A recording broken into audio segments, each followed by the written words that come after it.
बिस्मिल्लाहिर्रहमानिर्रहीम। अस्सलाम वालेकुम व्यूवर्स, कैसे हैं आप? उम्मीद करता हूँ आप लोग खैरियत से होंगे। व्यूवर्स, कोरोना का जिन काबू में नहीं आ सका है। हालात की संगीनी का अंदाज़ा इस बात से लगाया जा सकता है कि इस साल मुसलमानों के फरीज़े हज पर एक सवालिया निशान लगा दिया गया है। इंसानों से इंसानों में मुंतकिल होने वाले इस वायरस की वजह से लोगों में ज़्यादा खौफ व हिरास फैला हुआ है। जब से ये वबा फैली है, लोग खानों के मामले में मोहतात नज़र आ रहे हैं, क्योंकि इस बीमारी का मुकाबला मजबूत क़ुव्वत मुदाफ़ियत के ज़रिए ही मुमकिन है। यही वजह है कि ज़्यादातर लोग विटामिन के बारे में जानने की कोशिश करते हैं। क़ुव्वत मुदाफ़ियत मजबूत करने के लिए ज़रूरी है कि आप भरपूर नींद लें, पुरसकून रहें और तमाम ज़रूरी ग़िज़ाई अज्जा पर मुश्तमिल ग़िज़ा नोश जान करें। विटामिन दो अल्फाज का मजमूआ है जिसमें वेटा और एमन मिला हुआ है। वाइटल का मतलब है माखूज़ यानी ज़रूरी चीज़, जबकि एमन का मतलब है कीमियाई मुरक्कबात जो ज़िंदगी के लिए इंतहाई अहमियत के हामिल हैं।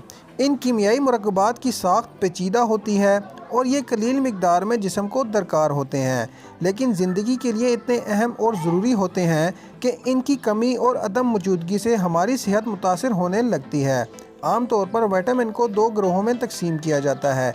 एक वो जो चिकनाई में हल पजीर होते हैं, जिनमें विटामिन बी और सी कम्प्लेक्स शामिल हैं। विटामिन की बड़ी मिकदार नबाताती और हैवानाती ज़राए से हासिल होती है।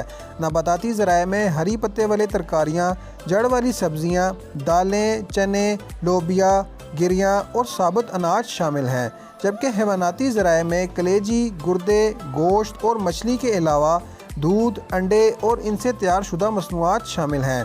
हमारे जिस्म को विटामिन की बहुत ज़्यादा ज़रूरत होती है। इनमें से किसी भी विटामिन की कमी से बीमारियां लाहिक होने लगती हैं। मिसाल के तौर पर विटामिन ए की कमी से जिल्द की बीमारियां लाहिक हो जाती हैं। जिल्द की बीमारियों के साथ साथ जहनी बीमारियां भी लाहिक होती हैं। अब इन विटामिन का तस्करा करते हैं जो कोरोना में मावन साबित हो सकते हैं, यानी जो मुख्तलिफ वबाई अमराज के ख़िलाफ़ इंसानी जिस्म में भरपूर क़ुव्वत मुदाफ़ियत या मुहाफ़िज़ बनकर बचाव कर सकते हैं। विटामिन ए नबाताती ग़िज़ाओं में जर्द, नारंगी और सब्ज़ मादे में बतौर कैरोटीन पाया जाता है, जो आंतों में जाकर विटामिन ए की सूरत इख्तियार कर लेता है। कैरोटीन को प्रोविटामिन ए भी कहते हैं। जिस्म में ये जिगर के अंदर ज़ख़ीरा होते हैं और इसकी ज़्यादती से इंसान सर दर्द, मतली, डायरिया, हड्डियों की तकलीफ़ और ख़ारिश का शिकार हो सकता है। ये विटामिन जहाँ जिस्मानी नशोनुमा, बिनाई और आँखों के लिए नहायत ज़रूरी है, तो वहाँ वबाई अमराज के मुकाबले में क़ुव्वत मुदाफ़ियत पैदा करके मुहाफ़िज़ के तौर पर काम करता है।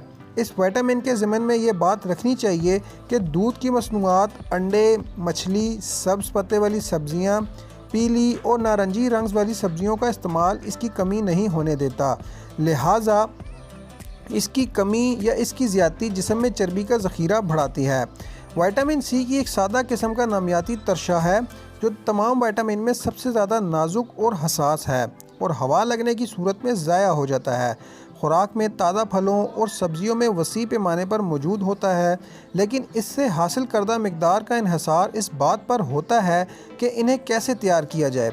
विटामिन सी जहाँ ज़ख्मों को बिल्कुल ठीक कर देता है, दांत और हड्डियों के बनाने, मसूड़ों की बागतों और खून की शरियानों को मजबूत बनाता है, तो वहाँ ये जिस्म में बीमारियों और जरासीम के ख़िलाफ़ क़ुव्वत मुदाफ़ियत भी पैदा करता है, जिसकी बदौलत हम मुख्तलिफ़ ख़तरनाक वायरस से बच सकते हैं। विटामिन डी का सबसे बड़ा कुदरती ज़रिया सूरज की शुआएँ हैं, जिनकी मौजूदगी में ये इंसानी जिस्म में अज़ खुद पैदा हो जाता है। इस वक्त हमारे मुल्क में गर्मी ज़ोरों पर है, तो लिहाजा हमारे जिस्म में इसकी कमी नहीं हो सकती। सूरज की शुआओं के अलावा विटामिन डी कलेजी, दूध, अंडे, मक्खन और बलाई वगैरह में वाफिर मिकदार में पाया जाता है। इन तमाम बातों से ये नतीजा सामने आता है कि हमारे जिस्म में विटामिन का अहम किरदार होता है, जो वबाई अमराज के ख़िलाफ़ खुद ब खुद हरकत में आ जाते हैं। लेकिन जिन अफराद में कमज़ोर मुदाफ़ियती निज़ाम पाया जाता है, इनको वैक्सीन यानी हिफाजती टीके लगवाने पड़ते हैं ताकि इसे मुतहर्रिक किया जा सके। ताहाल कोरोना वायरस की कोई वैक्सीन तैयार नहीं हुई, इसलिए तमाम अफराद को चाहिए कि वो अपनी ग़िज़ाओं में ऐसे विटामिन शामिल करें जिनसे क़ुव्वत मुदाफ़ियत में इजाफ़ा या मुहाफ़िज़ निज़ाम मजबूत हो। तो व्यूअर्स, उम्मीद करता हूँ आपको आज की हमारी ये वीडियो ज़रूर पसंद आई होगी। वीडियो पसंद आई हो तो वीडियो को लाइक कर दें। वीडियो के एंड में कमेंट करके वीडियो के बारे में ज़रूर बताइएगा। व्यूअर्स, आप किसी भी बीमारी से रिलेटेड कोई भी नेचुरल रेमेडी, कोई भी नुस्खा पूछना चाहते हैं तो आप हमें कमेंट या मेल करके बता सकते हैं। नेक्स्ट वीडियो उस नेचुरल रेमेडी के बारे में बनाकर आपको दिखा देंगे। तो व्यूअर्स, मिलते हैं एक नई वीडियो में एक नए टॉपिक के साथ। तब तक के लिए अल्लाह हाफिज़।